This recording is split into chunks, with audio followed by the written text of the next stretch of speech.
patria de Jorge Castañeda, que fue canciller, una vergüenza de canciller, entreguista y sigue siendo. Bueno, él es académico en el Instituto Mora. Además, nos conocimos bien en el año 2016, cuando fundamos en el Club de Periodistas el Comité Conmemorativo de la Gran Revolución Socialista de Octubre. Después le agregamos y impulsor del socialismo científico. Somos compañeros, estamos trabajando, hemos hecho una cantidad de foros alusivos a la revolución y al marxismo-leninismo.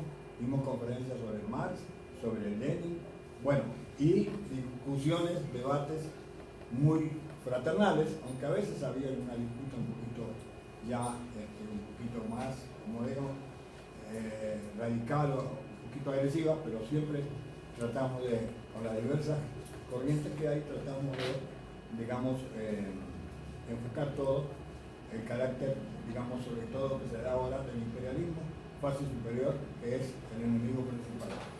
Bueno, el compañero yo lo he escuchado muchísimas veces, se dedica a eso, entonces creo que lo que va a decir él está sustentado en una gran experiencia y gran estudio del tema.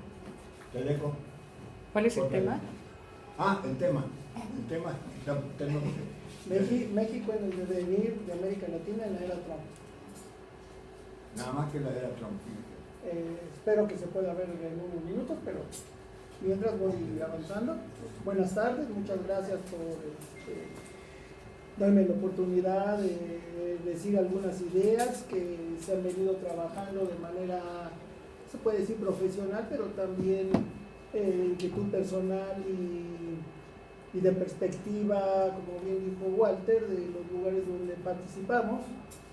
Y con esto quiere decir que, como en otros ámbitos, que muchas veces, creo yo, ahora no se da tanto, pero esta vinculación entre los intelectuales, la academia, el trabajo formal de la universidad y la participación política social. Lo menciono porque a veces tenemos, por lo menos yo, no sé si ustedes o algo, a veces uno tal vez de joven o más después tenía una perspectiva relativamente romántica, que muchas veces oía uno a ciertos intelectuales o perspectivas y no participaba políticamente. Si uno trata de hacer eso, y por esa situación les agradezco hoy poderlo hacer aquí. El tema del día de hoy el objetivo es presentar un trabajo que analiza las relaciones interamericanas. ¿Qué quiero decir con esto? No tan solo latinoamericanas, sino de todo el continente en general. Y ello se ve en como dicen muchas, con perspectiva a veces, globalmente. Esa palabra a veces es muy mencionada en los últimos, en la carpeta, ya puse el USB, pero en la perspectiva de la situación como lo queremos ver hoy, ¿sí? implica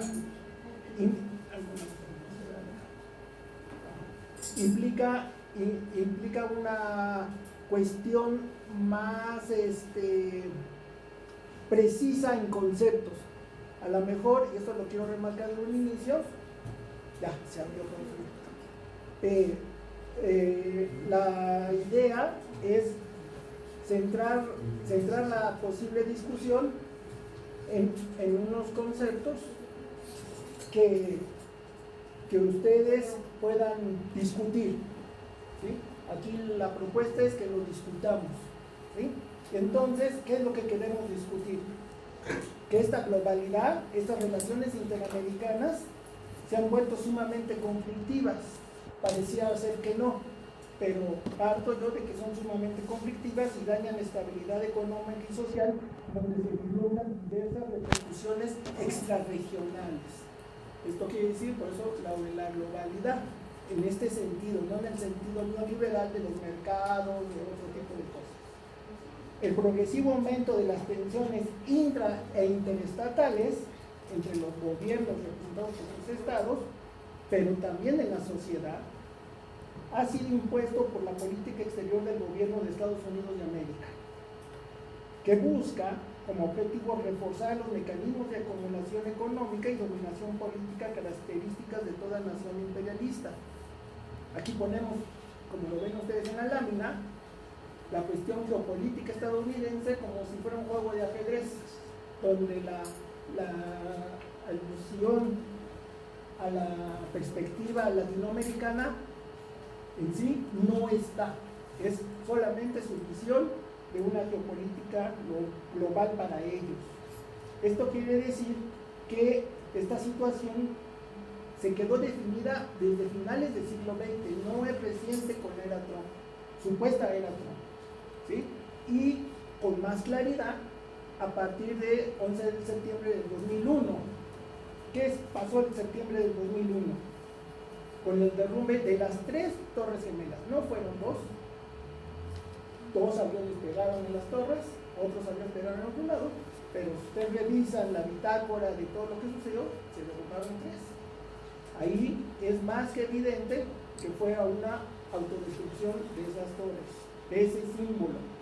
Por lo tanto, el surgimiento de gobiernos progresistas, como se les dice desde esa época, en 1999, desde Venezuela, marcó 2 grandes parámetros: los gobiernos progresistas y esta situación de desafío estadounidense que implica a hoy para México cómo caracterizar el gobierno que ganó las elecciones en el 2018. Algunos lo caracterizan como un modelo de neoliberalismo popular, populista. Yo lo pongo por eso entre interrogaciones. Esta versión, más o menos, es una que asume don Pablo González Casanova, donde de entrada, en el ámbito ya internacional por sí mismo, se mantiene la interdependencia internacional. Eso es irremediable. Vivimos en un continente, en un mundo donde se ha de ello, pero ha habido ciertas variaciones. Eso es lo novedoso, a razón de los gobiernos neoliberales anteriores, ¿sí? Estas novedades de variaciones es que a nivel internacional los gobiernos neoliberales no reconocen las demandas populares y toman sus supuestas resoluciones de la manera que ahora también lo toma el gobierno actual, con un reconocimiento focalizado, es decir, los que le llaman los programas sociales, ¿sí? En esos programas sociales, yo aquí hago un juego de palabras, aquí sí es un juego de palabras. Un programa social también es el fomento de la inversión nacional y extranjera, porque es una parte de la sociedad, los empresarios, ¿sí? Como en todo gobierno, tiene un programa social para los empresarios y que garantiza la acumulación económica. En cambio, para las demandas populares, garantiza el reconocimiento de sus demandas y una parte de esa satisfacción de demandas. Pero como al ser un Estado que no tuvo un cambio radical, mantiene en esencia las Fuerzas Armadas como un elemento, por lo menos del neoliberalismo, ¿sí? Que no repercutía antes como elemento central para la discusión en la sociedad, pero como elemento de estabilidad. Y aquí estabilidad popular. En otros estados neoliberales, las Fuerzas Armadas para estabilidad de los intereses nacionales. Aquí en este nuevo gobierno, las Fuerzas Armadas hablan de la estabilidad popular. ¿Qué sucede con todos estos 4 primeros elementos? Una modulación de las luchas de clases que no es reconocida por este gobierno. Ellos dicen, es la armonía, la reconciliación social, amor y paz, ¿no? Pero que termina siendo una continuación de la dominación política, no en el sentido peyorativo, sino en el sentido, pongámosle la palabra realista, de que todo Estado tiene una clase, una élite gobernante perteneciente a una clase social que detenta el poder político y por eso la dominación política. Bajo este panorama un poco pareciera ser ramplón, en el sentido que pues, hay obviedades, o la mayoría son obviedades, nos cuestionamos, ¿existe la era Donald Trump? De inicio dije yo que no. ¿Por qué? Porque viene desde fines del siglo XX, ¿sí? Cuando se plantean, después de la caída del muro de Berlín, de la extinción de la Unión Soviética, el nuevo siglo americano. ¿Por qué? Porque se había acabado la historia y el futuro era estadounidense. Francis Fukuyama lo había expuesto con bastante claridad, ¿sí? ¿Qué venía desde fines de las décadas del siglo XX? ¿Un imperialismo tradicional? No. Venía un imperialismo que algunos autores le denominan la tríada imperial: Estados Unidos, Unión Europea y Japón. ¿Qué significa esto? Un club imperialista. No es el imperialismo de Negri, o donde se desaparecen los conflictos imperiales. No. Una asociación de regulación entre ellos mismos, donde no ha habido conflicto armado de estos grandes imperios en más de 60, 70 años. Sí ha habido otros conflictos, pero vías por otros lados. Y estos conflictos han sido a naciones o países o pueblos que se han revelado. Entonces, si hablamos de que puede existir o no puede existir una era Donald Trump, entonces, ¿por qué desde la campaña presidencial de donde llegó Donald Trump a la presidencia se habla de neofascismo, de un fascismo renovado? No es un fascismo de las características de la primera mitad del siglo XX, sino que ahora tiene otras características. Y las características del neofascismo, que por mi lado yo sí lo catalogo así, es que también la lucha de clases a nivel mundial ha ido transformándose. No es gratuito que en 1994 la gran sorpresa mundial, no tan solo de México, de la aparición pública del Ejército Zapatista de Liberación Nacional, pocos años después, a partir de la rebelión de Seattle, ¿sí?, donde Bill Clinton no puede desarrollar la reunión de la Organización Mundial de Comercio, se desarrolla el Foro Social Mundial, donde hay otro reagrupamiento internacional de la lucha de clases.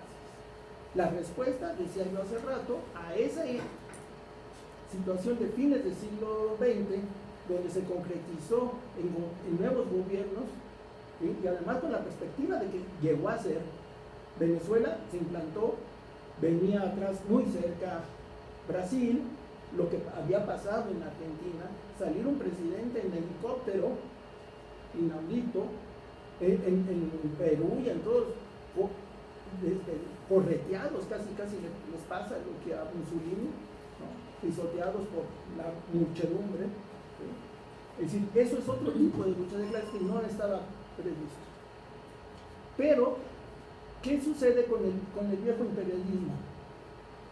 Bajo esta situación neofascista o de la situación que mencionábamos de la tradicional encono estadounidense hacia América Latina. Por lo menos para México, esta es la portada de un bonito libro, que para mí es podríamos decirlo, me atrevo a decirlo con ustedes, un gurú, para mí Mario Gil, el militante del Partido Comunista de México, esposo de Benita Galeana, que algunos la han de haber oído. Aquí sucedió al revés, vale el paréntesis, en la tradición burguesa, por llamarle así, detrás de cada gran hombre hay una gran mujer, pero como Benita Galeana, comunista del lado proletario, la gran mujer opacó al gran hombre. Mario Gil, y tiene montones de libros. Fue el primero que hizo un libro, esto lo hizo en el 55-58, pero fue el primero que hizo un gran libro de análisis de la derecha más reaccionaria de México, el sinarquismo, y así se llama, el sinarquismo. Bueno, cierro el paréntesis. Este tradicional imperialismo sigue influyendo en México. Es la conciencia que tenemos, la población, de qué es el imperialismo para México, qué son los estadounidenses. Termino esta lámina planteando que la perspectiva de mucha gente, de mucha población, de intelectuales, hasta de la población común y corriente en muchos lados de América Latina, y aquí empieza la cuestión de la perspectiva y las confrontaciones interamericanas. Dicen algunos compañeros guatemaltecos o colombianos o del Caribe, ¿por qué tienen los mexicanos tanto desprecio o de la delimitación de diferencias con los gringos? Si ya quisiéramos estar aquí. En una plática con unos compañeros, valga decirlo, cuando estudiábamos el doctorado en el colegio, ellos vienen de otro lado, se quedaban asombrados, ¿sí?, de que uno no pudiera decir o hacer el cálculo o la expresión monetaria de algo en dólares de manera inmediata. Nosotros tenemos que pensar, ¿a cuánto está el dólar?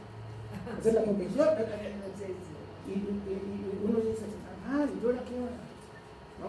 Ellos no. Tu gorra, $2.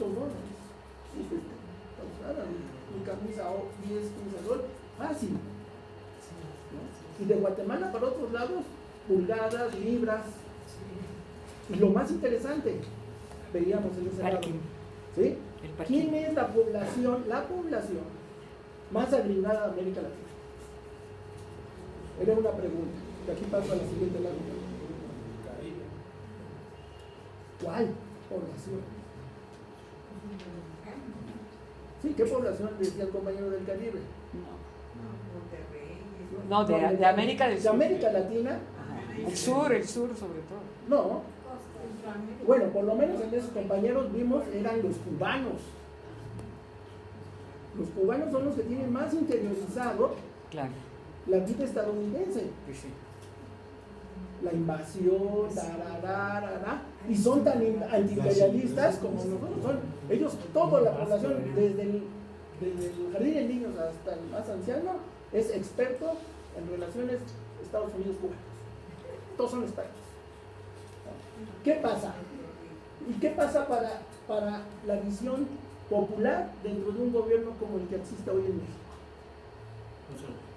Existe nuestra memoria histórica, por lo menos en la etapa del estado de bienestar, es decir, antes de la segunda mitad del siglo XX y ya bien la segunda mitad del siglo XX, unas décadas antes, un poco de décadas antes, existía dentro de la política exterior mexicana una geopolítica de doble vía.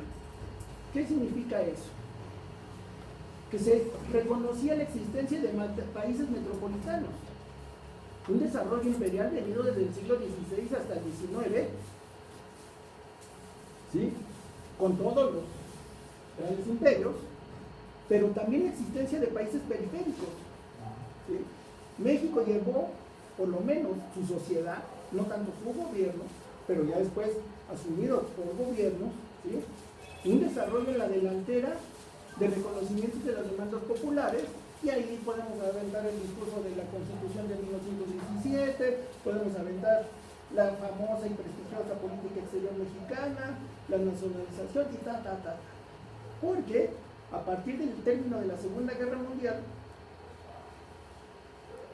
los movimientos de liberación nacional o reconocimiento y lucha por la autonomía, por economías autocentradas, es decir, que tuvieran proyectos nacionales de desarrollo que implicaban la decisión interna de sus modelos, es decir, soberanía, ¿sí?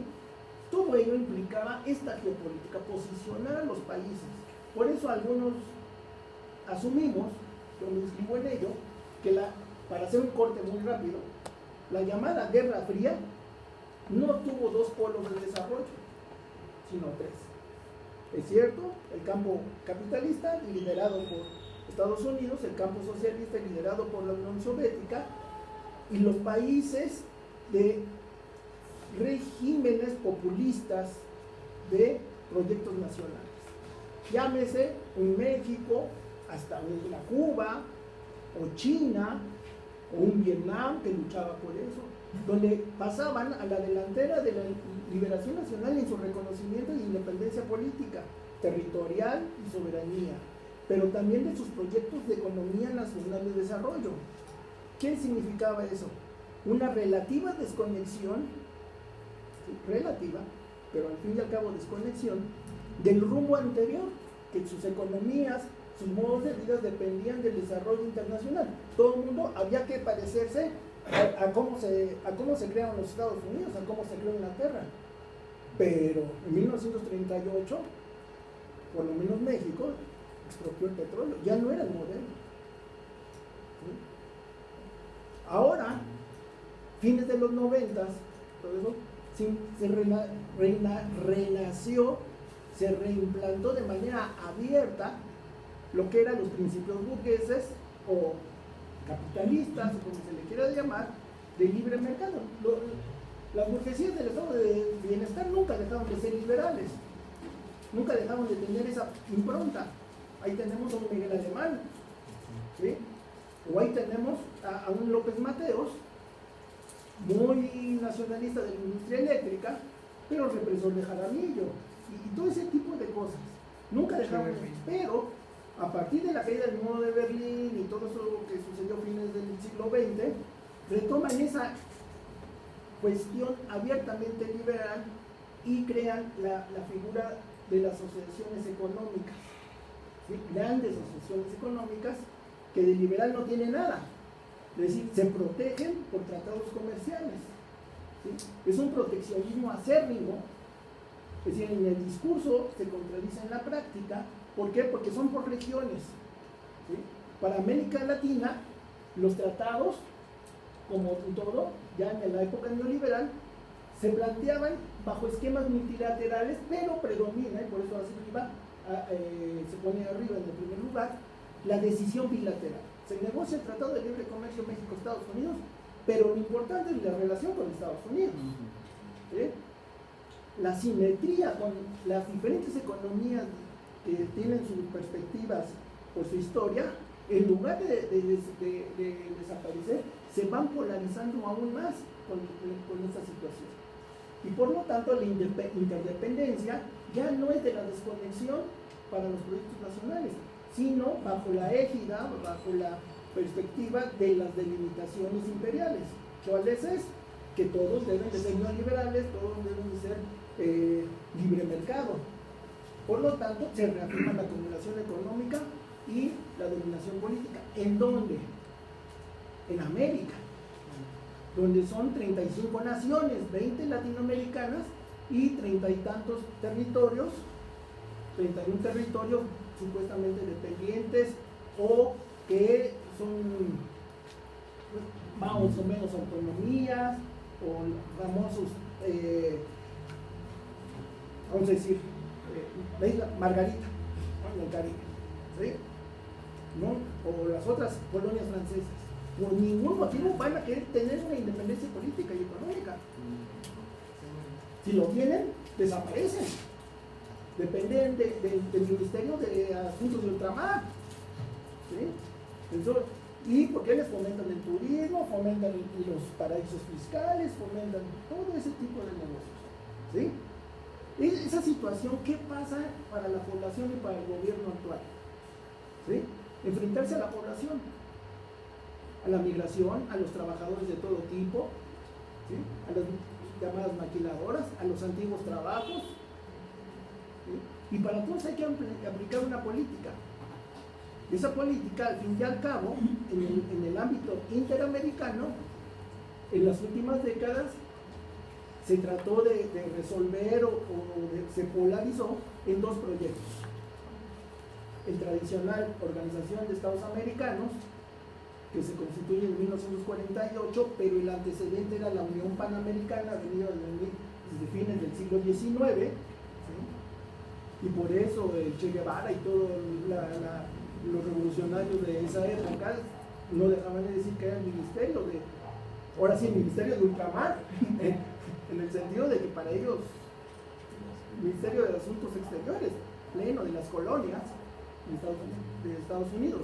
Pero el otro proyecto, donde de esos 30 y tantos, ¿sí? Se excluye a Canadá y Estados Unidos y surge la CELAC, ¿sí? Para abreviar, esta situación, ¿qué implica para ya en estos últimos años, en esta segunda década del siglo XXI para México y América Latina? ¿Que se reafirme el expansionismo imperial? Sí. Los pocos gobiernos que tuvieron la osadía de tener caminos diferentes están cayendo.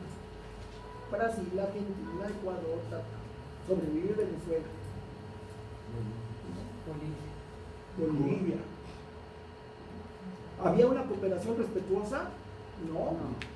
El gobierno mexicano, de Peña Nieto para atrás, diría Walter, mi homónimo, todo un patán para poder delimitar las relaciones. Digo, yo si fuese, haga la fea comparación, si yo asesoro al presidente, se le dice, al otro se le habla de usted. Oye, Fidel, por favor, come si te vas, ¿no? Y el otro le dice, sí, señor presidente, ¿qué más desea? ¿No? Se lo chamaqueó, como decimos por acá, de manera total, ¿no? Entonces, ¿hay una alternativa geopolítica? Sí. Muy bien lo aplicó Venezuela, lo aplicó medianamente Brasil, lo aplicaron los demás gobiernos que se les denominó progresistas, y es totalmente evidente que cuando han cambiado de signo político, ya no hay esa geopolítica como alternativa propia de un país soberano, ¿no? ¿Por qué? Porque está vulnerada la soberanía posible. Y en las relaciones internacionales, los internacionalistas como Walter y otros dirían, los modelos realistas, reconocer la realpolitik implica por lo menos la disyuntiva entre una polarización y subordinación contra regímenes nacionales populares. ¿Sí?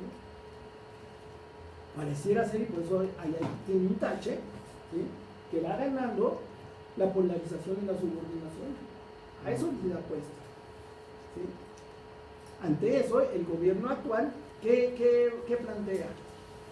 Retomar mínimamente algunos principios de soberanía. ¿Sí? ¿Con quién dialogo? Eso es esencial. Por ahí se empieza. Pero, por las explicaciones de allá atrás, ¿sí?, en las diapositivas anteriores, la soberanía se fundamenta en un proyecto nacional. Ahí sí tiene razón López Obrador. Lo que pasa en el interior se refleja en la política exterior. Si sigo aplicando el neoliberalismo al interior, al fin y al cabo, puedo parar los migrantes en la frontera sur. Y medianamente, pues, defiendo un poco a Venezuela, no me meto tanto con Bolivia, y tan. Es decir, hay una especie de qué hacer, ¿sí?